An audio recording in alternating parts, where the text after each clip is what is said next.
of all, I thank the management, the Dean of Legal Studies, Professor.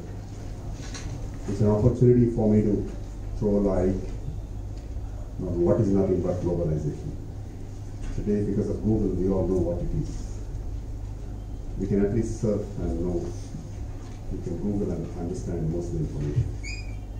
That way, guest lectures, most likely, it should be more a two-way rather than one-way. How many of you prefer more a dialogue than one-way delivery? Can you please raise your hand? How many of you think you prefer dialogue more than a one-way talk? Be frank, don't worry. Because I can also learn if it is a dialogue. I'll be happy for it. Thanks. I have a question. Since you are from legal fraternity, I'm not so much aware of entrepreneurship within the legal community. We generally see people after their studies, they walk out and start practicing. That's something I can imagine. Maybe I'm wrong or very limited in my imagination. Can I know how many of you really think that you will be an entrepreneur in the legal space? Is there anybody who thinks they can be an entrepreneur in legal space or an entrepreneur in general, being legally aware of things? So no one thinks in the direction that they can be an entrepreneur of the future? So far, I mean, it's a learning for me, thanks. Because all these days, whenever I have addressed any kind of student audience, obviously half of them would raise their hand if I ask the question, like, do you want to be an entrepreneur? Only here, first time, none of them raised. Nothing wrong. It's something legal fraternity has the limitation that they always think, okay, entrepreneurship has nothing to do with. Come on, basically you are all going to be entrepreneurs. If you start your own consulting firm, more or less at one stage or the other, you will be an entrepreneur for sure. Right or wrong? You will not keep practicing or working for somebody. You will lead your show someday. Maybe an individual entrepreneur or have people under you and become an entity and lead that entrepreneur enterprise. One or the other way, though you have not raised your hand, I'm sure you are going to be entrepreneurs of future. So being an entrepreneur, what is that you can look at globalization? Probably I'll restructure the topic that way. Because I strongly and firmly believe that any legal studies student must know the in and outs or the nitty-gritties of every other domain. Right or wrong? You cannot ignore life sciences. You cannot ignore public policy as a domain. You cannot ignore technology as a domain. Cybercrime in a huge way.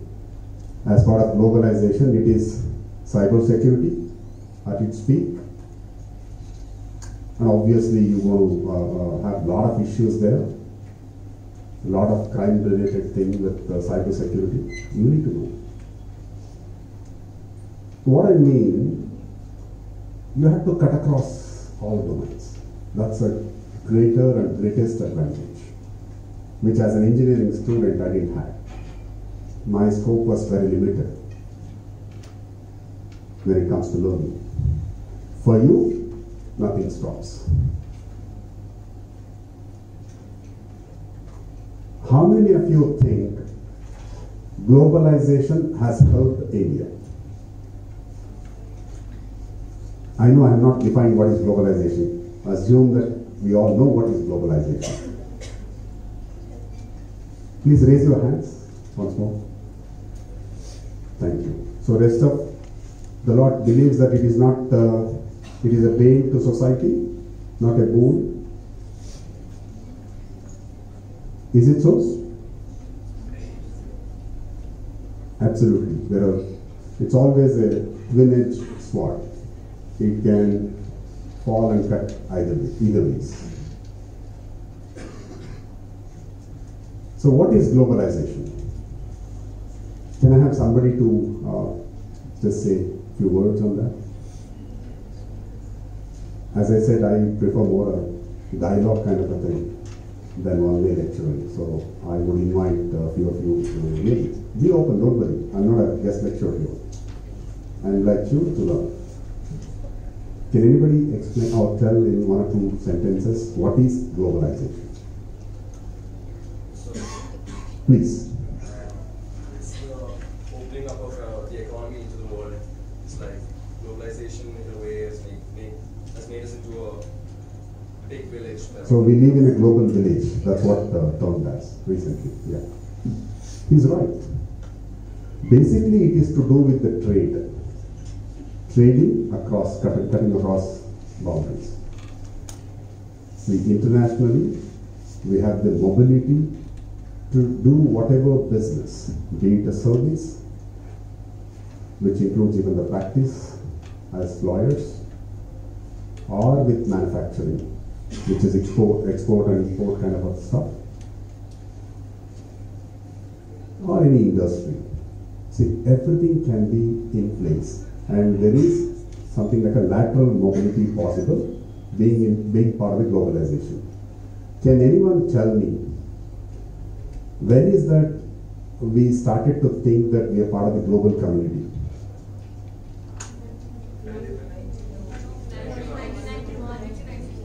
1991. What happened in 1991? Interesting. GATT agreement. Have you heard?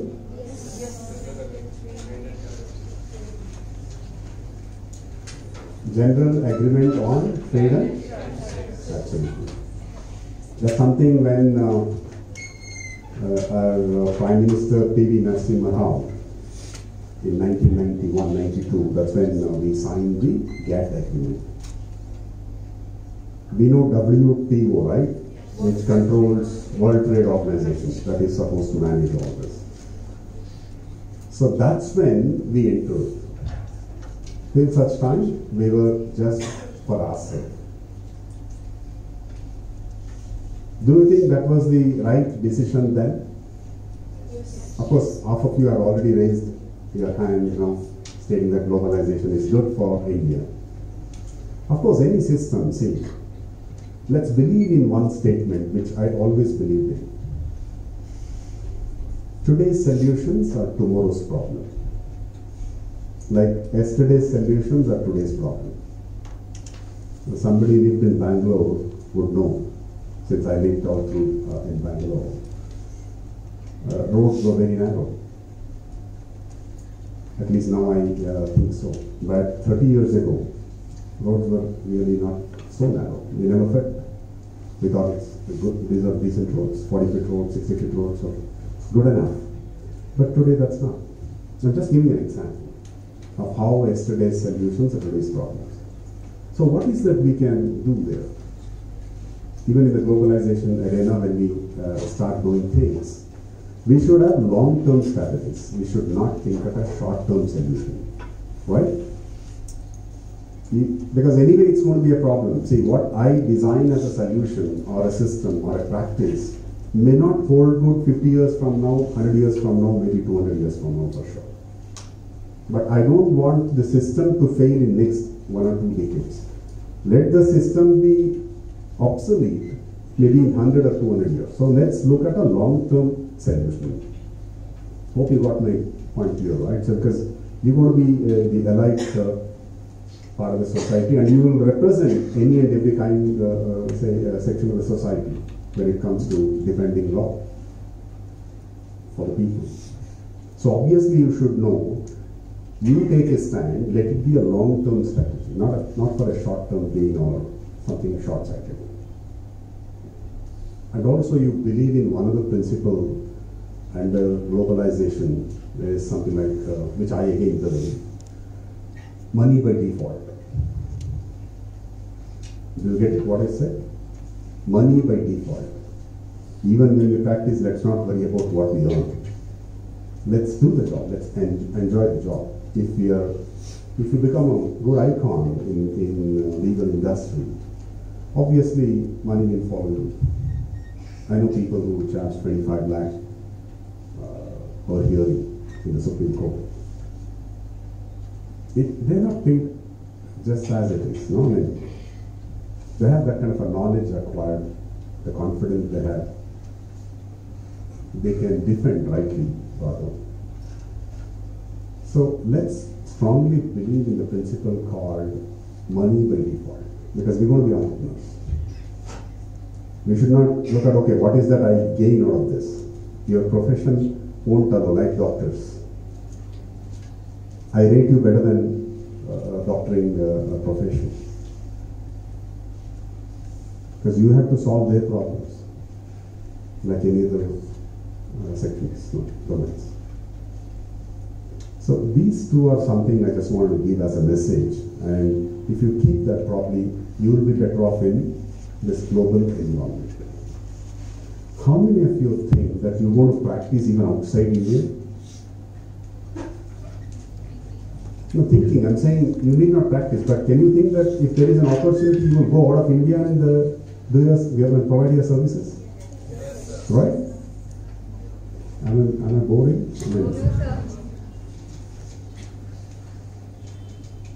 I had noted few stats this morning.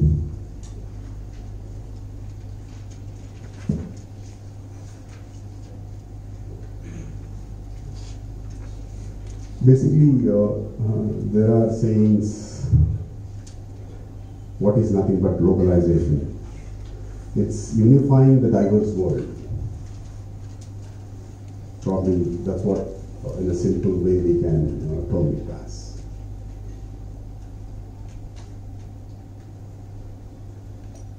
So when we do that, obviously trade is the top priority, for which we all do things, because that's what we understand. Okay, how many let me make it more interesting, because otherwise one-way talk will be a boring thing. I can anyway cover my points in about 30 minutes, but I'm given 1.5 hours, let me make use of it for a better purpose. Any guess of the audience, what was the dollar rate against rupee? Or what was the conversion rate of a rupee versus dollar in the year 1945? Any guess? Just before pre-independence, I'm asking. Say 1945 or 1945-46. Come again? 15. Or 15 rupees per dollar. Right? $1 is equal to 15 rupees. Great. Any more guesses, please? 8 rupee. Currently what? It is 70 rupees on average, right? Okay, how many of you think what was it by 1948 post-independence? 1 rupee. Why that saying 8 to 1 rupee? Did we improve our economy by getting independence? Is it so? Okay, I'll give you one more stat here, interesting. In the year 1600, we all know, we know history, right? Who was ruling us? Oh, come on. 1600. Mughals. They ruled us for 400 years. Britishers ruled us for 200 years. They exit only in 1947. So which means 1600 was very much Mughals empire. So we were ruled by them, unfortunately. But at that point in time, India was the wealthiest nation on this earth. We were about 16% of the world population, having 37% of the world GDP. You got it? Were we not wealthy? Yes. Okay, since you said Britishers, 1800, 200 years down the lane from 1600. In 1800, still we were not bad. We were about 16.5% people, and our economy was still going strong at 29%. That was good. You know what was the statistics last? I don't know about 2018. I very much know in 2014, 2012, I'm not sure. I know one stat, which is very, very true. 18% of the world population in India, and we are accounted for 2.25% of the GDP. Are we wealthy? Wealthy enough? Means we are leading substandard life. We lost wealth. Our GDP went really bad. So that's why, as law students, you should know the history of India. Be it science, technology, economy, tradition, whatever. What values we had inculcated and carried forward. Why gaps? So do some research because it's required. As I said, you will be part of the elite society and you will also represent elite and non-elite society. So you need to be aware of most of the facts. Whether it is Indian history, history outside, even I say economic culture. Okay, I'll come back to the dollar rate. Nobody said less than 8 rupees, right? In 1945. Unfortunately or fortunately, for every rupee we used to get $2. In 1946, if you had a rupee in your pocket, 100 rupee, you would have got $200. Probably you all would have landed in Stanford University, not in CMI. Education would have been much, much cheaper outside India, especially US. Sorry, I'm not wrong with my stats. You can Google it later. 1946, a rupee, we used to get $2 US dollars. Since we compare always internationally, the international economy, keeping US dollar as the reference. Okay, 1948 I asked after independence. Unfortunately, we went down by 4 times. That means for 2 rupee you used to get 1 US dollar. For a rupee you used to get 2, then for a rupee became half, means 1/4. Still not bad.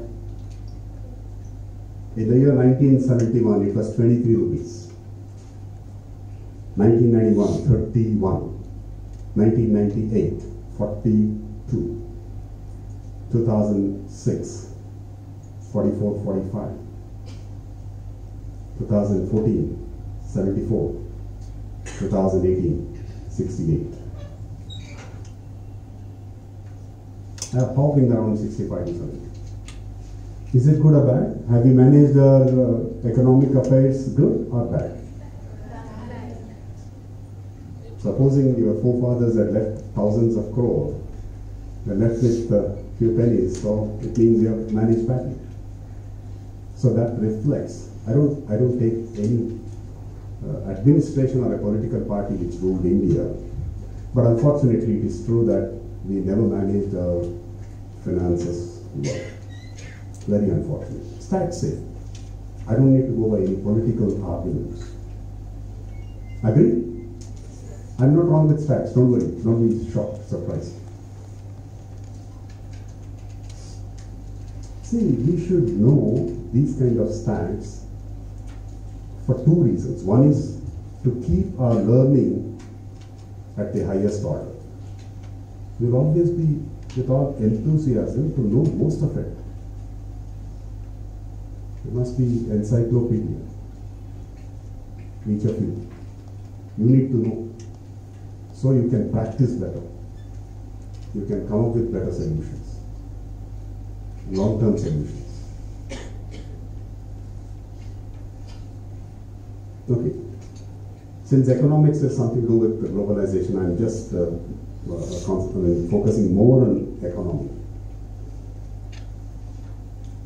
Don't take me wrong if I use the word economic culture. Okay? It's for economy, for finances I'm saying, using the term. Any and every country will have their own culture which influences their economy. For example, our grandmother, they used to save quite a lot of money, right? Of others earning. Somebody earning in the family, probably they used to do savings, putting in a small what do we say, dipper, whatever, yeah, boxes, whatever. They used to say here and there. You ask your grandmother, hopefully they're strong enough and alive. They'll say they never earn money, but they ensure they save money of their family early. Unfortunately, 85% of India's population, their household income is less than 15,000 per month. 85% of Indian household population having their household income, supposing there are 4 people in a family, altogether, whether they are working or not, their total earning is about 15K or less than that, is 85%. Is it a good sign or a bad sign? 0.25% of the population is earning ₹1 million per annum or more. 10 lakh per annum and more is only 0.23%, less than a percent. Most of us fall in that category. We are all in the category of, say, maximum 1 to 2% population. Unfortunately. Globalization can really affect very badly, and it can increase. It may not bridge between the poor and the rich, or the haves and have-nots. It can divide and widen the gap, unfortunately. The challenge before us is how the society, we're going to be monitors, being in the legal fraternity, how society can change itself. How can we narrow down? Globalization is good in a way. We can be much wealthier economy. We can improve our GDP. I have noted few stats since I don't remember much. Currently we are a $3 trillion economy, maybe in 2019. $3 trillion, where US is $18 trillion at this point in time. Again, their population is almost less than 1/3, and we are 9 times, 10 times more than that in terms of population. But in economy, we are almost 1/6 of them. And that again shows that we are not we are leading a substandard life. Many of us. We have not created enough abundance in spite of globalization since last 3 decades, nearly 3 decades. Still, abundance is a problem. What I mean by abundance, you need to understand. I'll come back to the economic culture. But here, talking about abundance, why we need to create abundance. For example, if I go to a nearest mall or a shopping street, if I want to buy a toothpaste or a toothbrush, I get multiple options. One, there will be at least 10, 20 varieties. Just go outside Bangalore, up country, travel down, where still 68% of the population lives in semi-urban and rural places. Those 70% of the population, are they getting enough, say, options, which I mean abundance, if they want to consume better things? Is it so? You travel up country, be it in Bihar, be it in Uttar Pradesh or in Karnataka, almost the scenario is same. So where are we? Though we are global, we are working in a globalized economy where free trade movement has happened and is continuing to happen. But we have not transferred the level of abundancy all across. So the challenge is we need to create abundancy for people across.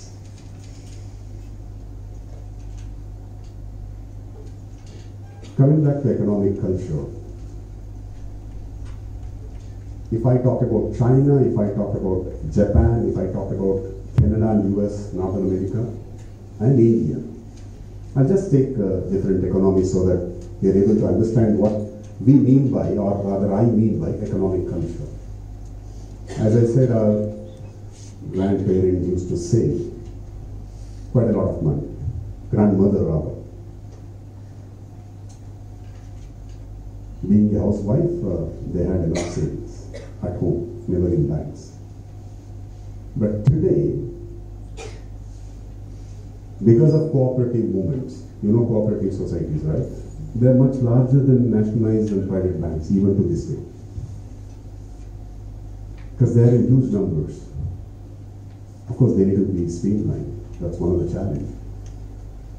The rural women in India have saved 24% of our economy, savings rather, in these cooperative societies through cooperative movements that has happened in the last 5 decades in India. Rural women in India have saved 24% of our GDP.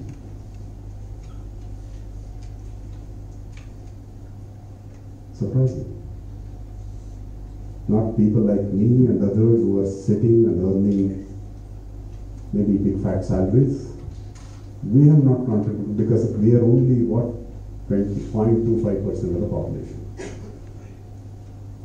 But these 70% of the population, the women at large in that sector, they have saved every month maybe 2,000 to 5,000 rupees and dumped in bank or saved in bank in different instruments.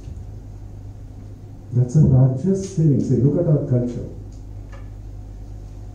24% of our economy, which is in savings, is because of these rural women. Is it not a thing of pride?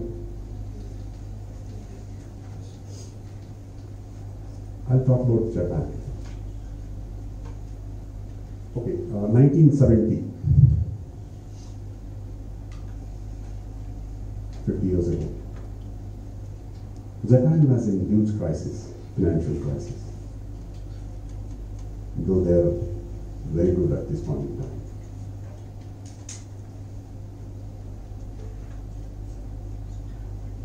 The bank interest rates were negative. If I keep 10,000 rupees in bank, I should pay 0.27% as management charges month on month. How many of you would keep your money? Will you keep your money in savings account if bank is charging you 25.25%? Sorry, they never took their money out of banks. When their country was suffering, their economic culture is so strong. People mentality. 89% of the economy is in savings. That's the only country on this earth where if they earn 100 rupees, 89 rupees remain in savings account, even to this day. That's why they are so small, less than the population of Karnataka, but they are 2 times or 3 times our economy. Why?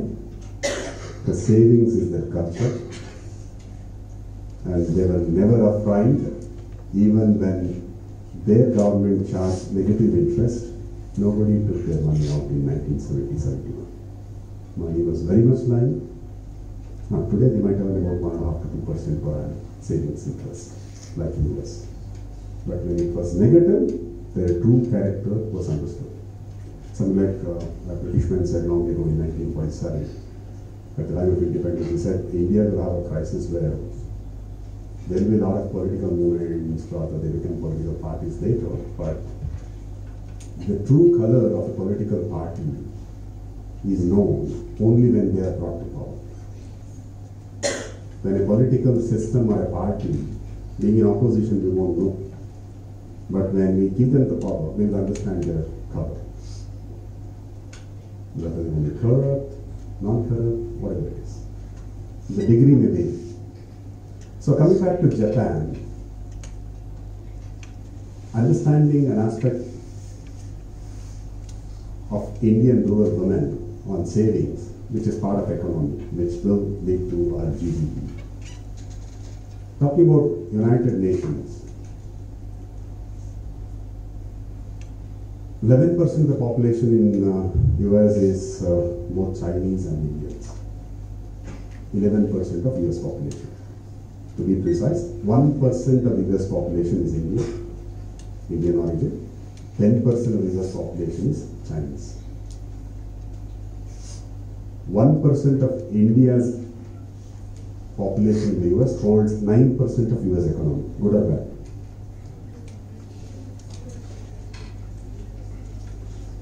What does that indicate? We are only 1% of US population, but we hold 9% of economy. Can we not relate this to 1600, the kind of culture we had? Given the disciplined environment, don't you think we will be better off wherever we are, and especially being in India, back in India? Unfortunately, systems have gone wrong, so there is a huge task before us. As a legal fraternity, you need to monitor and ensure every section of the society strive to make India a better living place. So 10% of Chinese population holds roughly 1.2% of US economy. Why? Chinese are 10% of US population, but their economic contribution in US is less than 2%. Predominantly to say, we work on niche areas where we earn better. Average Indian earns there about $120,000 a year easily, whereas average Chinese earn about $2,400,000. So it's almost 1/5 of the average Indian earning, 1/5 or 1/6. Because we work on niche areas. Be it rest of the doctors there, Indians, they earn good, $300,000 a year, and IT professionals. So that way less population, but we earn better. That apart, see, we can see a culture there, economic culture. Now, being India, a percent of population holding 9% of US economy is a good thing, great. That shows our culture, savings. But when we talk about US as a whole, when I spoke of Indian rural women and Japanese not withdrawing money in spite of being negatively paid by the banks in 1970-71. Unlike these two nations, in spite of Indians being there, their saving is minus 25%. US always runs negative because they spend much before they earn. You got it? Nothing wrong. It's not a bad system. Every individual will hold 4 credit cards on an average. You can imagine how ahead he is when it comes to spending. Now, unfortunately, though there is a social security for senior citizens back in the US, somebody lives beyond 60 years. Present government is saying that they should die early. Otherwise, they need $3 trillion every year to pay their $2,000 a month kind of a social security pension. Their aging population is almost 45%, 60 and above. In India, youth population is 73%, below 40. There are different stats. So, I mean, why I'm saying is to make you understand what we are, where we are, so that you can talk about globalization in its true perspective. So understood, bits and pieces are given so as to ensure these are right stats so that you know what our culture in terms of economy. Hope you have understood I made sense giving stats. Thank you.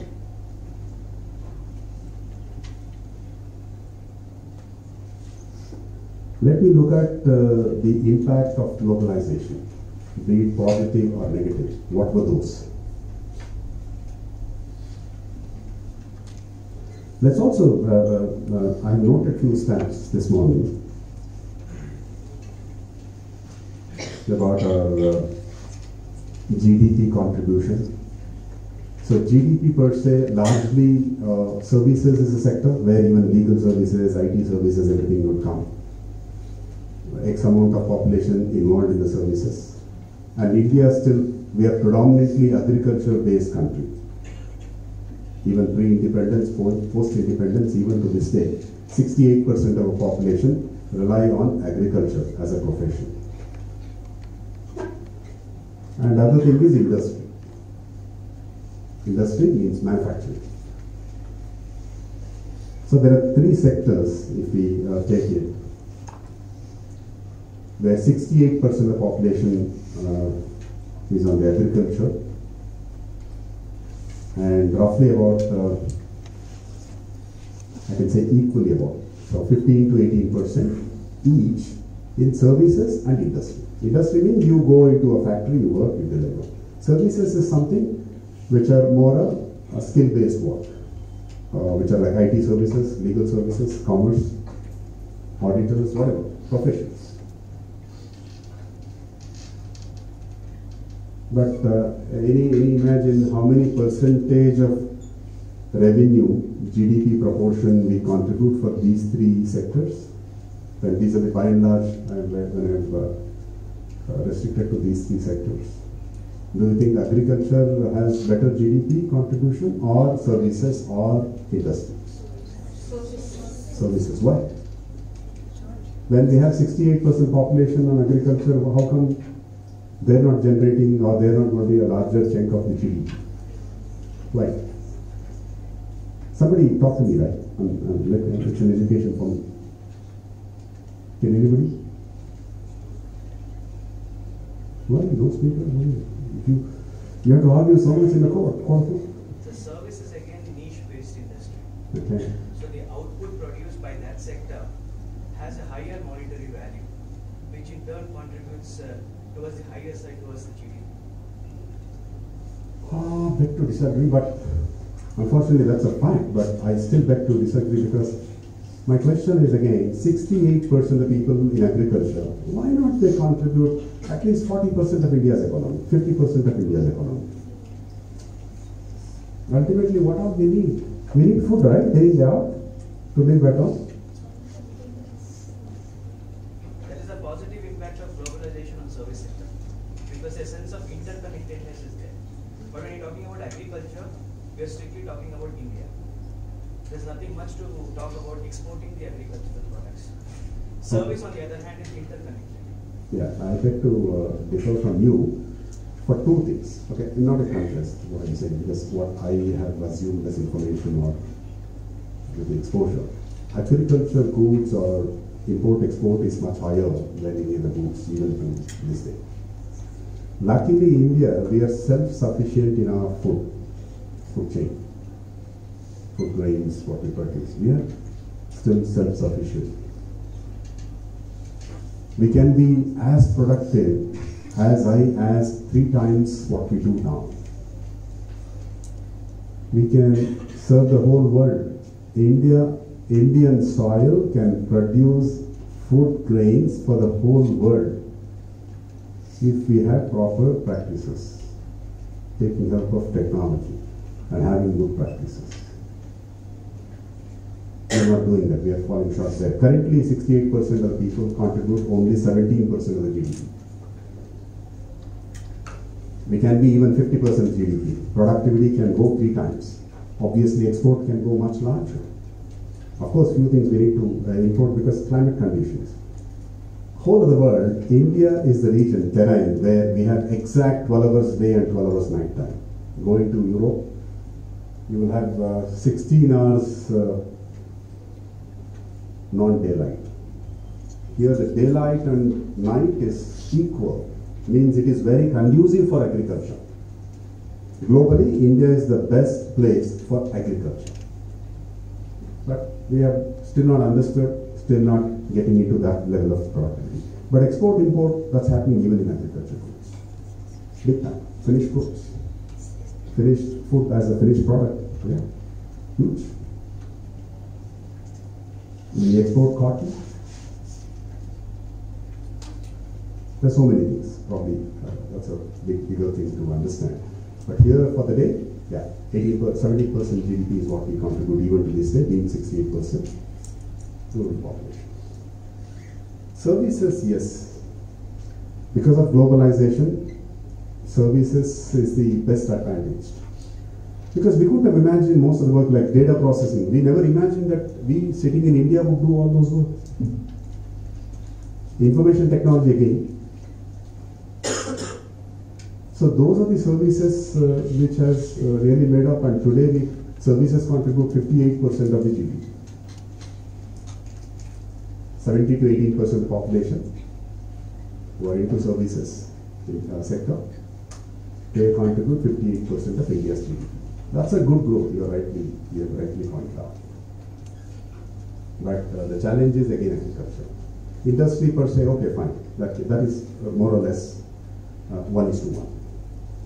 That's okay. So the whole substance, the point, the takeaway, the outcome is we should know where to focus when it comes to our economy, given the perspective of globalization. How can leverage the free trade zone in ensuring agriculture is much better, so we can be a wealthier nation. Just for curiosity, I'll ask you one simple question. Each of you please think through and answer. How many varieties of rice grown in India? Any guess? Varieties. You know, can you name one or two varieties? Sona Masuri, Basmati, Rajma, Rajori. There are so many, right? Somebody from Northeast, you can tell which are the varieties of rice grown there, named as. Okay, coming back to the question. Okay, we make a lot of fuss. Answer straight. Give me a guess how many varieties of rice grown in India? We being best of each. 200 plus. Any guess?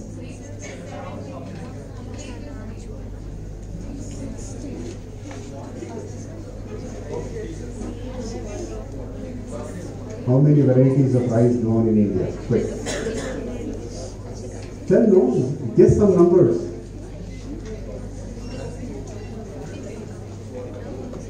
Okay, the answer is 4,27,000 varieties of rice grown in India.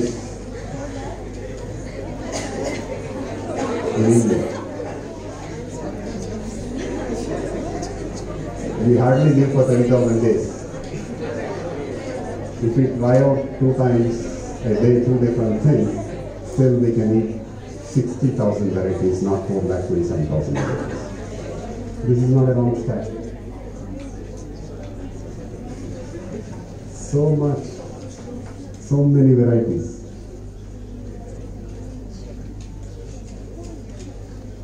Please understand the depth of it.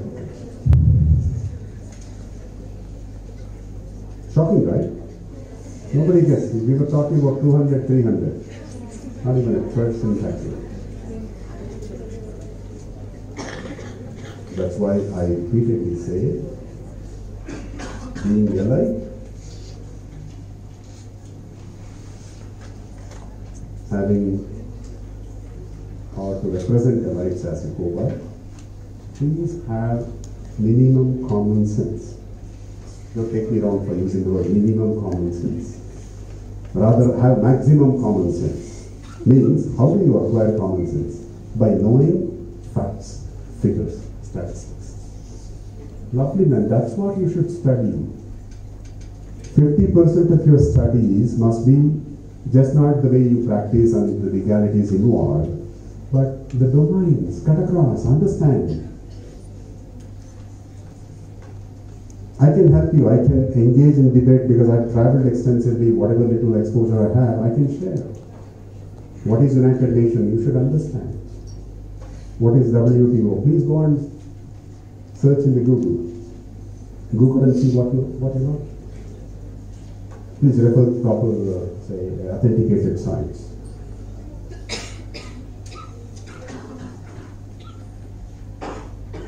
Where are we? Why are we studying? Why we don't have even the slightest stretch of imagination of understanding what we are? Okay, so we understood our GDP proportion is something like services contributes more to GDP, 58%. That's too high. It can still grow. How much is our export? Okay, do we export more and import less, or we import more and export less? We import more and export less. So what should happen ideally? When do we do that?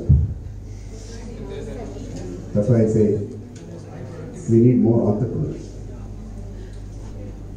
Because all entrepreneurs would come to you one or the other day. So if you can inspire them with your knowledge, job is done. They'll do their job. Correct? You will have clients from all sectors. If teacher knows better, he can transform the child or the learner, right? If your teacher had given enough depth much earlier, during your early education, you would have been much better off today. You would have been sparkling, springing all around. Then I asked so many questions for you. Okay, if we talk about stats, I need at least next 24 hours. Let's talk.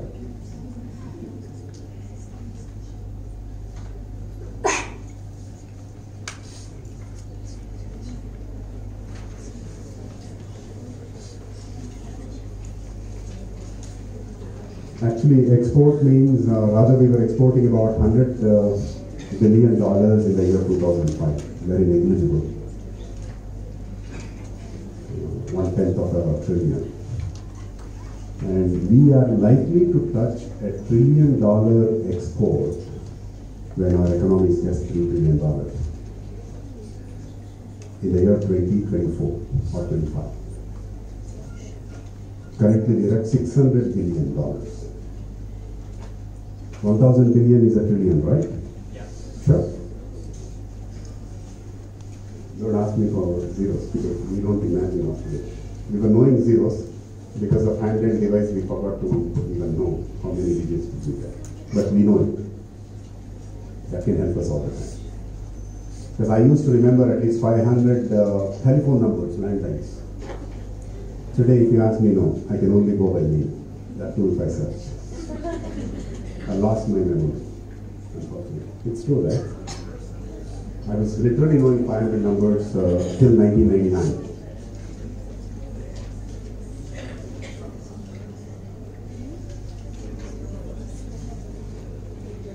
Let me go into the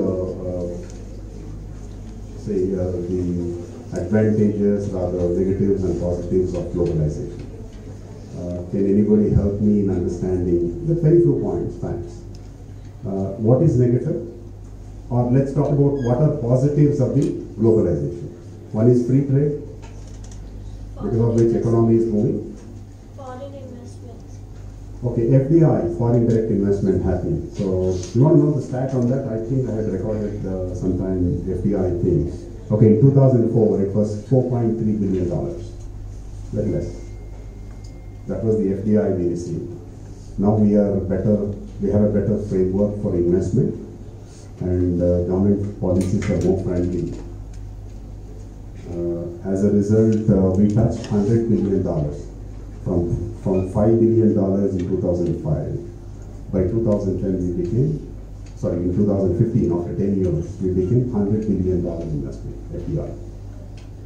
It's a global environment, people can invest. That's a good thing, good sign, because they want to do trade, yeah, they have to invest in. That risk-reward model has to be in place. Now, to touch about $300 billion investment, it will be 2020, in my guess. By 2020, we may touch about $300 billion. Again, our global kind of a culture is required to be upscaled, and framework has to be much better so that we touch $1 trillion investment by 2025. That should be a reality. So when we export, even the investment FDI route is that, so we can take it as we consume better, that way our standard of living can go much higher. But still, I'm not very sure whether we are able to bridge the gap between the poor and haves and have-nots. That's something a big challenge, but there need to be schemes by the next upcoming government, civil government, federal governments, that they must concentrate more on that. So the indirect way of helping is how you boost your agriculture. 3 times productive, though we don't need. Of late, when I go up country, I see farmers being a little lazy. They have handheld devices, they are more busy with that, they are not so worried because they have best of the schemes available. They're not worried about food and shelter. They can compromise their living. So they're not made to work better like in China or in Japan or in Europe. If they become really productive, we can produce 4 times the food grains what we produce. So how do we do that? That's something we should really look at when we talk about globalization, continuing with that.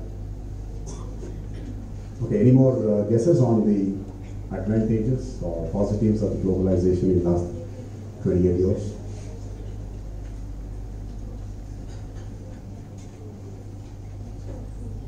Telecom revolution happened. We are the 3rd largest or 2nd largest telecom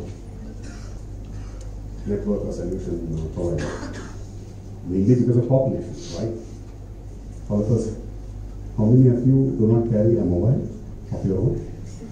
Anybody having no mobile? I don't mean to say you're carrying mobile here. Have you got one identity through a mobile number? So most of you have only 1 or 2 not having. Good, great. No, don't worry, you're not lost, okay? Because all of them have, you can make this. Yeah, we can live, man. We all lived till 1999, though 1996 when at least I started using mobile. And I paid heavily, 64 rupees for outgoing and 32 rupees for incoming per minute. That's my first bill. And first bill I paid was 10,000 rupees, my earning was 12,000 rupees. Today I pay 0.1% of my earning on the same communication.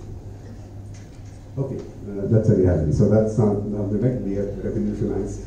And that's something we have. And other thing, good thing happened is the automobile sector. We are the largest two-wheeler users, manufacturers, consumers. So we have the largest base. So that's a big market created. And a lot of technology transfer happened. So it has enhanced our lifestyle. Rural India uses maximum 2-wheelers of it. So automobile sector, we are the going to be something like 2nd or 3rd largest. That's a good sign. What other thing happened?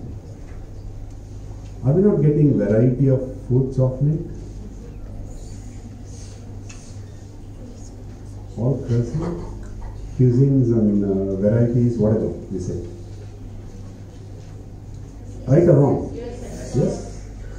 You want pasta, pizza? I don't know whether they're good or bad, but we get every kind of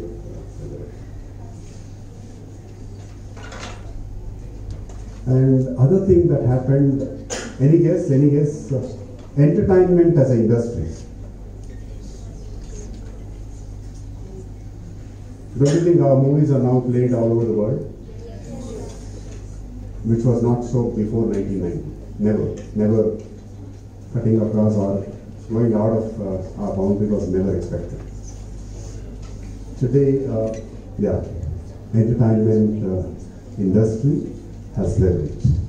But the only thread is, we Indians, we ignore our movies, we probably prefer to watch Hollywood movies. So they're allowed to capture us. So that's a danger. I don't say it's wrong. I mean to say we need to protect even our industry. Rather, we need to help them to be better producers, bring out better content so that we keep them watching. And then a lot of foreign collaborations have happened in education, right? So content-wise, with the context we are in, learning is much better, right or wrong? Though there is something like World Wide Web, but still foreign universities collaborating with Indian universities is something that has happened. That's a good thing. Okay, if I talk of entertainment industry, again there's a culture involved, economic culture. 67% of US economy is because of entertainment. Can you believe? 67% of US GDP is because of entertainment industry, which is part of service industry. Within service, entertainment gets them the maximum revenue contribution to their GDP. Amazing. So that can happen even in India. So within services, just not IT, data processing, legal services, accounting services. Entertainment can be much larger kind of thing. So when we start spending more, to spend more, we have to earn more, right? So we need to create that kind of a wealth what we had in 1600s and 1800s. So that's a challenge before us. When I talk about stock markets, globally we are now wide open. But I still feel India is very safe, unlike US. If stock market collapses, you'll see big news on the front page, right? Fortunately, only 1% of India's GDP is traded through stock exchange. Only 1%. If I talk of United Nations, United States of America, 88%. So who will be in danger? So they are on high risk zone. So they have to ensure that they need a lot of financial mathematicians who can understand the behavior of stock markets, different stock markets. So good computer science. Anybody having computer science background? So good algorithmists. We need in quantity knowing mathematics so that they're able to understand how stock market behaves. So financial mathematics, just like data sciences. Sorry, I'm using too many chapters. Don't take me long. But you need to know all these things. Life sciences, medical sciences, rather, you should know. Terminologies you should know. You should know the first level meaning too. Then only you can defend your point. Right? So I can say overall, these are the things. Probably we can see more shopping malls, right? In India, there are close to 800 large-size shopping malls today, where we had hardly 6 to 7 in late 80s. So the culture of shopping mall has come, but unfortunately, that has been the bane too, which you will understand. Can you help me in listing out few negatives? Okay. So let's go into question answer mode because I'm not still happy having involved you in a dialogue. Okay, let's list out what are the negatives. Liberalization of capital. Come again? Liberalization of capital. Liberalization of capital. Can you just make me to understand a little better of what exactly you meant by that? There has been considerably noticed that there has been a huge capital flight from the global south, as it's called, to the global north in particular, which led to a lot of third world economy not gaining access to capital. Right. That's why FDI has to really look at. Hampered the cottage industries. Yes, so-called traditional industries, including our education. We had the so-called Gurukula system 5,000 years ago. Today we are following the Macalo system, that's fine. But there were rest of the, educational methods existed earlier. So traditional things, something we are missing out, yeah. What other failures?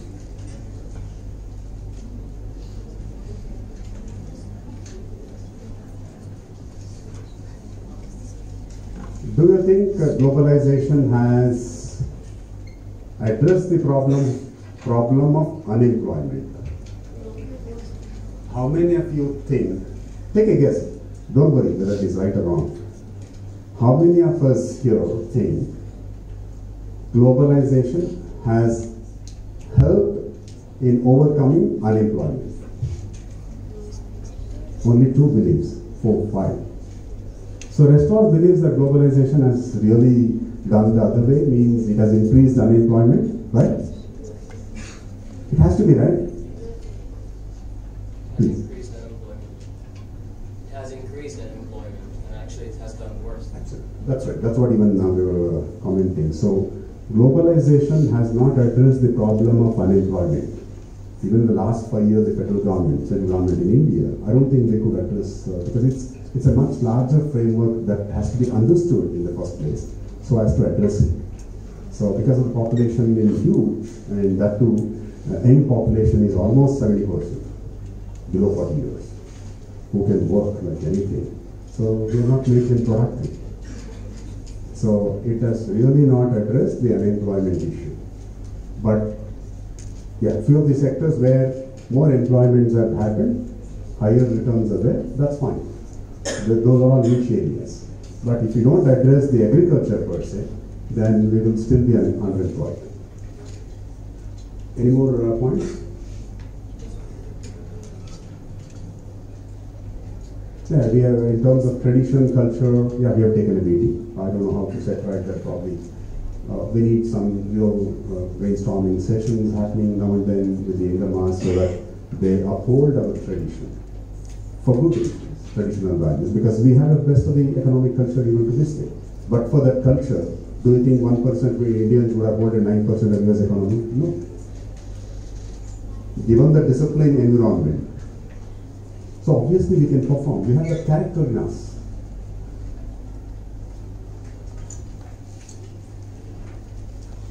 Probably I'm going one way, man. Not many of you are really giving me points. Any more negatives? I have listed a few. The environment.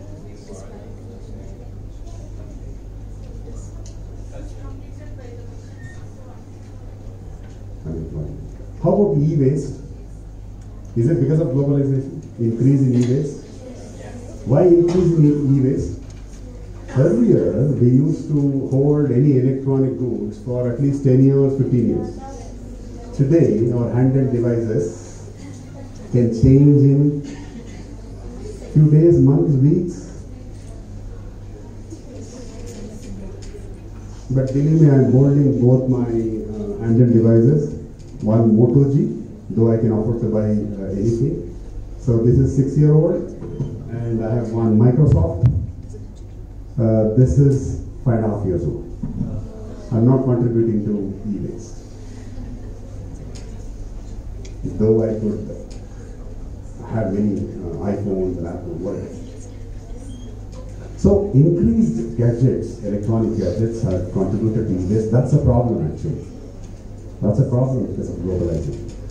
Our culture was not so. We know we can manage, but we never do that.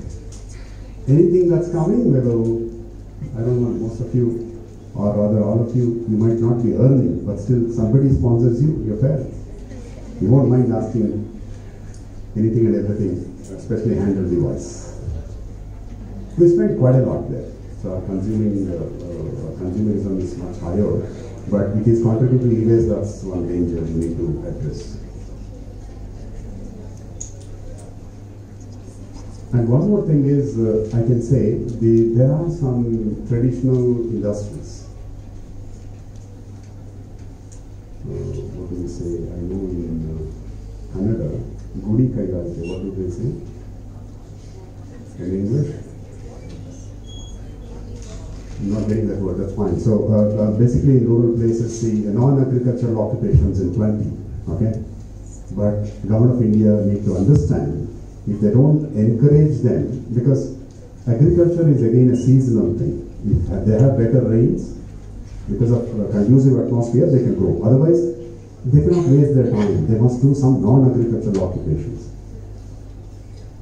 It could be, you know, betel leaf, right? They are grown in big numbers. If I sell a betel leaf, I may earn 20 paise, okay, per betel leaf. Rather, I give a finished product like sweet bida, whatever, pan, blah, blah, blah. I can sell it at 5 rupees, using 2 rupees worth ingredient, having best of the hygiene practices. Don't you think rural women instead of selling betel leaf as a raw material, you please acquire whatever metal required to make a palm and have rest of the practices, hygiene practices, so that you're able to pack it and it can be preserved for at least 7 days. Why don't they send it at 5 rupees to local market, making it hyper-local activity? So that they're earning at least 3 rupee over a betel leaf. If you add 2 rupee ingredient, they earn 3 rupee. And the seller here, he can sell it to me for 10 rupees. The supply chain management cost and the last end consumer kind of, when I consume, I pay other 5 rupees for the other chain of things. So that's one example. Otherwise, we grow food grains.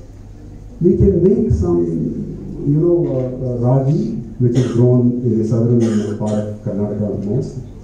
And nowadays they make chocolates out of that. Let them make.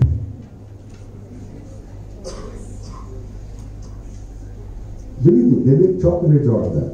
So they can have that instead of selling that as a raw material. Let them get into some processes where they make it a finishing good and sell it. So they can create their own jobs. So we need to really help. So such industries may die because of globalization. Why? We get ready for it. We need not cook at home. We need not worry about processes. So we will lose the identity as well. We may lose out on understanding why we had to support our own tradition. The rural can be occupied for the non-agricultural occupations, and then we can enable. So there's something we need to understand the chain. Then we can counter the effect of globalization to that extent. It should not hamper the, I don't know that term, please excuse me for that. So whatever little things they do, they're economic occupations. Any more points? In a way, some of them have predicted that even it can limit resources. Globalization can limit local resources. What exactly do you mean by that? How it can limit the resources? Again, see, when they give finished products, probably these small industries would die, and they may even forget the practice. Because we had age-old practices. Even without electricity, we lived better, right? Without grinders, we were having masala used for cooking. It's not that electricity helped us to live better. No, we have practices. But next generation or even current generation may not know how to live. If you live in a forest, do you think you can wonderfully cook? No way. You will lose all your hope. You'll be worried about wild animals, that's all. I think I'll stop at this, though there are many other points. Okay, when it comes to legal profession, how globalization can impact? I think you should answer me. I noted about 4 or 5 points, but you can let me know. New laws were introduced. New laws introduced. Okay, globalization, you will be open to any kinds of law. You can go into the British Council.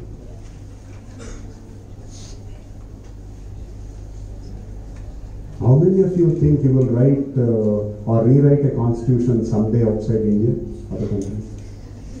No, nothing. Sorry. You should have that confidence. You will gain such a knowledge because of your practice. I'm sure you should aim at becoming something like, okay, a constitutional rewriter. How many of you know Justice M.N. Venkatacharya? Heard of it? Former Chief Justice, still alive and is doing good. He's 88 years old. He was the Chief Justice of India between 91 to 93. He has written or rewritten even Indian Constitution in the year 2000. As well as he was invited to write at least constitutional rewrites or new constitutions for several other countries. He has done amazing work. So please have that. Dream big, man, come on. Future world, you're a global city. You're not going to be just being a Bangalore citizen or a citizen of your place. You're living in a global village, you'll be a global citizen.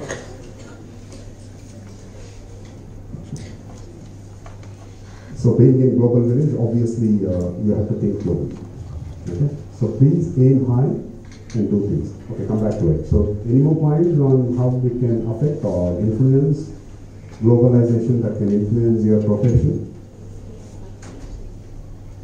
AI will affect, or artificial intelligence can take away a lot of legal jobs by having most processes technology oriented. So the documentation would become simpler, but there would be lesser lawyers required more for interpretation, less for documentation. That means to say the least of the work, something like we already have a lot of templates. Okay, if you want to appear or something like going to court and submit some forms. So obviously you have standard type. If you fill in name, whatever, blah blah blah, date, other things, it will auto generate and then it can print. You can use it. So already that's streamlined. Rather, we can see a day when these forms are not at all necessary to submit. There will be some online process. He has to just biometric kind of thing. So that's enough. Why you should waste so much of paper, time, effort, all that? That again take away a lot of jobs. That's for sure. So artificial intelligence, I'm happy that she is taking that direction. So that can reduce the amount of work that at the bottom of the legal services to a great extent. She is right, but again, that's something inevitable. We cannot stop it. Any more points? You are in the legal fraternity. So we will get exposed to a better legal framework, legal education. It will be much better, right? Because of globalization, your learning is much better. Now, international law, anybody studying here as a subject? Yes. I know your dean here, the former vice chancellor, Professor Subramania. Yeah, he is a good international law specialist. He has done his research in that domain.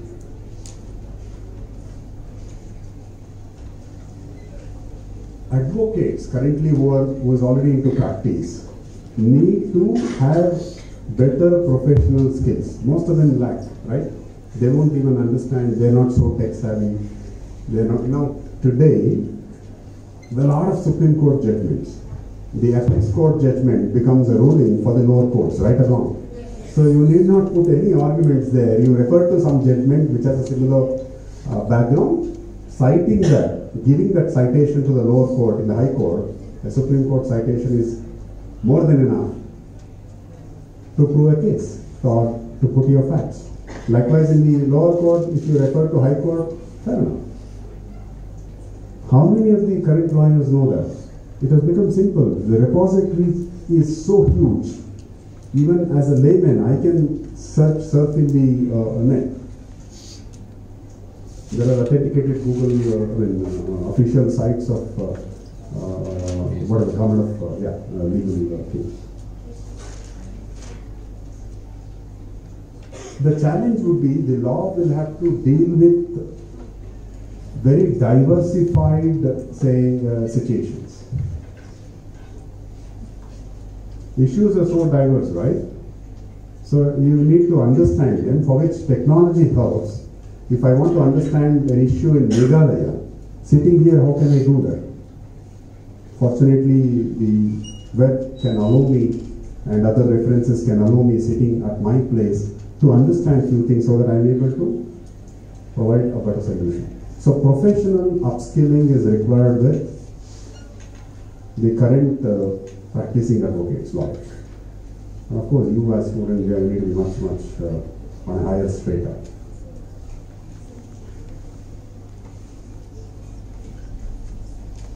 I think those are the points I have noted. So probably you should know something like the very big thing is as we go by carbon emission, CO2, carbon dioxide. So we term it as climate change, green services. United Nations has insisted there's a Kyoto Protocol that is followed for the climate change. Carbon credits. How many of you heard of carbon credit? Just for you, only one? What? What is carbon credit? Reducing the emission of carbon dioxide is nothing but carbon credit. We are in this chamber, in this hall.